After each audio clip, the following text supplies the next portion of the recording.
کا حوالہ اسی کی طرف دیا جاتا ہے، یعنی قیامت کا علم اسی کو ہے، اور نہ تو پھل غلافوں سے نکلتے ہیں اور نہ کوئی مادہ حاملہ ہوتی ہے اور نہ جنتی ہے مگر اس کے علم سے۔ اور جس دن وہ ان کو پکارے گا اور کہے گا کہ میرے شریک کہاں ہیں،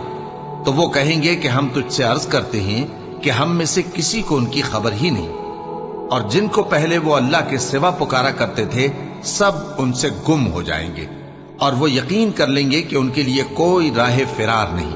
انسان بھلائی کی دعائیں کرتا کرتا تو تھکتا نہیں، اور اگر اس کو تکلیف پہنچ جاتی ہے تو نا امید ہو جاتا ہے، آس توڑ بیٹھتا ہے، اور اگر تکلیف پہنچنے کے بعد ہم اس کو اپنی رحمت کا مزہ چکھاتے ہیں تو کہتا ہے کہ یہ تو میرا حق تھا، اور میں نہیں خیال کرتا کہ قیامت برپا ہو۔ اور اگر قیامت سچ مچ ہو بھی اور میں اپنے پروردگار کی طرف لوٹایا بھی جاؤں تو میرے لیے اس کے ہاں بھی خوشحالی ہوگی۔ پس کافر جو کچھ کیا کرتا